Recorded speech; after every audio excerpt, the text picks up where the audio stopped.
We will also implement fiscal policy flexibly to support growth and job creation while putting debt on a sustainable path. In addition, we will implement the global financial regulatory reform agenda to strengthen financial stability and implement structural reforms to raise productivity, potential output, and living standards. Overall, we reaffirmed our commitment to cooperation aimed at implementing measures forcefully in order to secure strong, sustainable, inclusive, job-rich, and more balanced global growth. We also need more cooperation by all members to strengthen the international financial system. Along with the IMFC members, we remain deeply disappointed at the protracted delay in implementing the 2010 IMF quota and governance reform. Given their importance, we urge the United States to ratify the 2010 reform as soon as possible.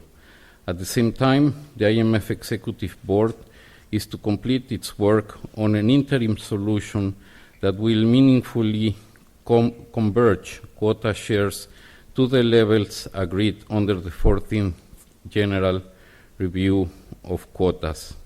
And let me finish with saying that the Managing Director made an excellent presentation at the strategic review of the fund, and it was endorsed by all the members. Thank you very much.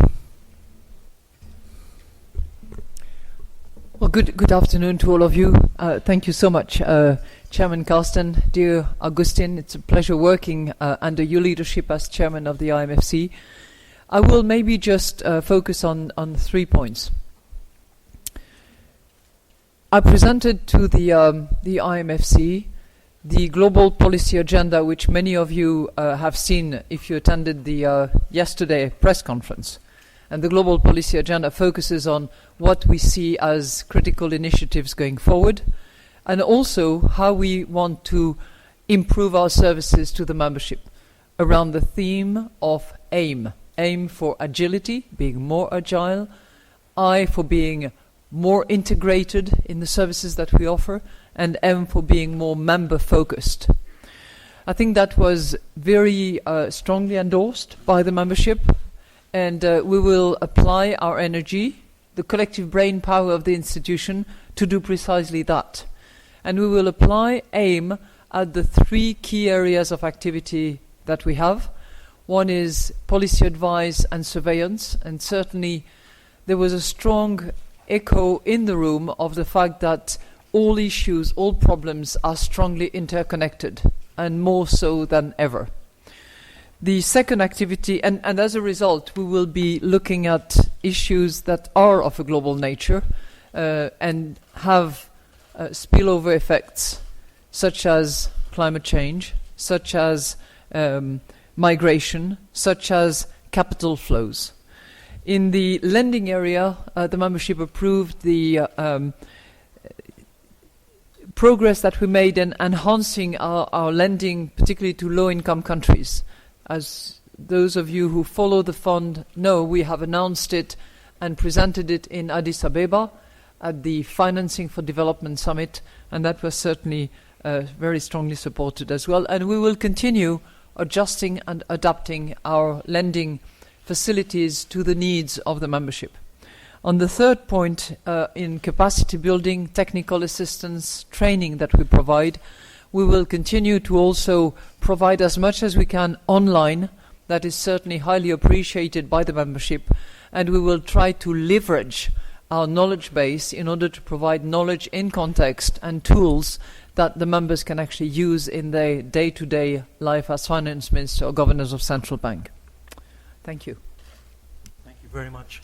So let's begin. Peruvian cuisine analogy for what our policy recommendations are to the policymakers who are coming to Peru. The Peruvian cuisine, to my understanding, is a mixture of best practices from around the world, refining, updating traditional recipes, and upgrading them on the basis of a variety of ingredients. I'm not going to go back to the World Economic Outlook, Global Financial Stability Report, and Fiscal Monitor presentation. Many of you were there yesterday and the day before, and have heard us in that respect. So our forecast for growth in 2015 is 3.1, with an upside in 2016 to 3.6.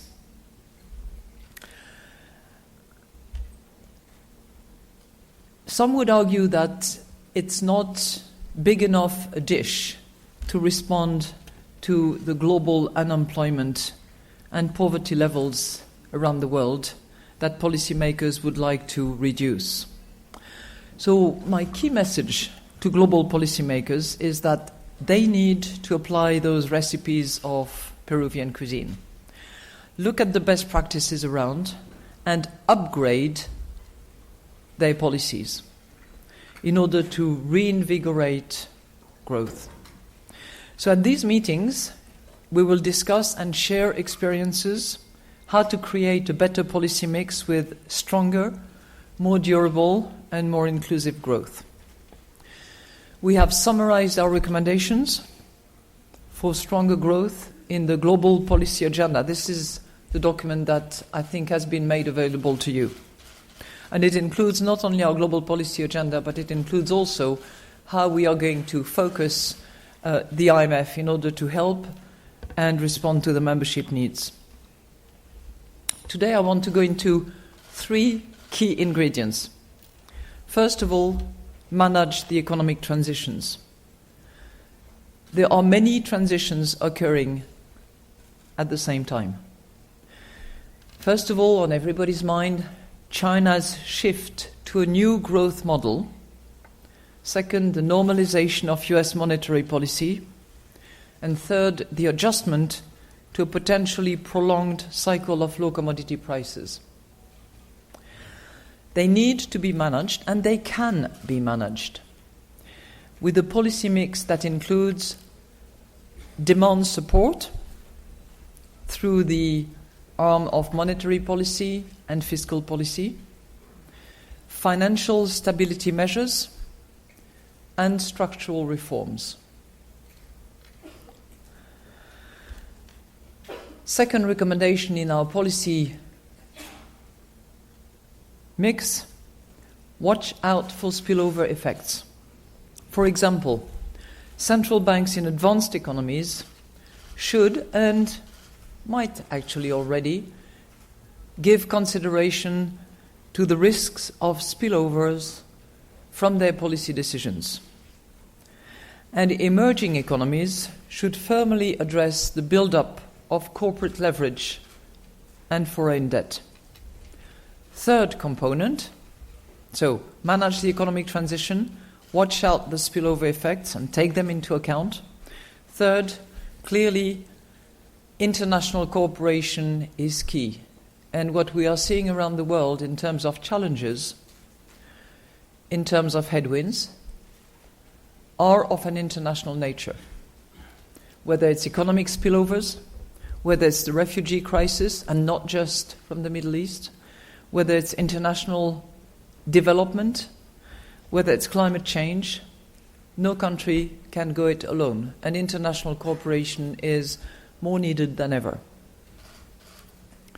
So, for those of you who took a little bit of time to look at the global policy agenda that we will be discussing with the membership, we want the IMF to be focused on agility, integration of its advice, and focus on the membership. Conveniently, it forms 3 letters that mean AIM.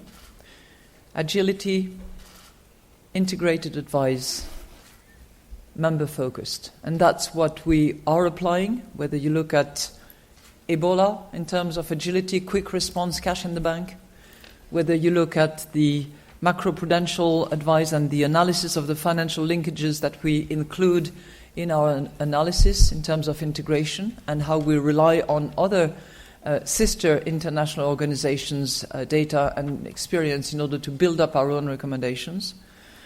or whether we focus our technical assistance and capacity building to what countries actually want and need in order to improve their position, we will continue to apply this AIM principle going forward. With that, I turn it over to you, and Jerry, you're going to monitor questions, and both David and I will respond. Thank you. Thank you. Muchas gracias. Thank you, Madam Lagarde. Okay, again, please. As the 14th review is ratified by the United States, we will have reached the 85% majority that is needed to operate the governance change, which is itself linked to the quota increase. And in practical terms, what it means is that those countries that have committed new arrangement to borrow, those NABs, which are not really of a quota nature, those countries will actually roll their NABs into the quota in order to effectively double the quota as was committed in 2008. It's clear that the IMF should be a quota-based institution, and the bilateral loans that I secured very promptly in 2012, when shortly after I took over as managing director of the IMF, are not a substitute. They complement a situation that is not satisfactory at the moment because the quota reform has not been implemented. Do you want to take the second one? Yes, well, on the issue of liquidity in financial markets that was discussed, basically the issue has to do with the fact that many advanced economies have taken as a very important piece of their stabilization policy the increase in precisely in liquidity. That has led to the search for yield, has led investments into markets that today, or when at the time when investments were made, look liquid, but the situation might change in those markets at the time when some of the central banks who conducted unconventional monetary policies start reverting them. And that, I would say, illusion of liquidity might exacerbate asset price adjustments and might lead to stability risks. Therefore, in the context of the meetings we had today, the issue was discussed more than anything for authorities to be aware of the issue that this lack of liquidity might be present, and on some instances some measures might be adequate to implement. And also it's important to warn markets that that situation might arise under specific circumstances. Thank you. Moving on. Next question. Yes, ma'am.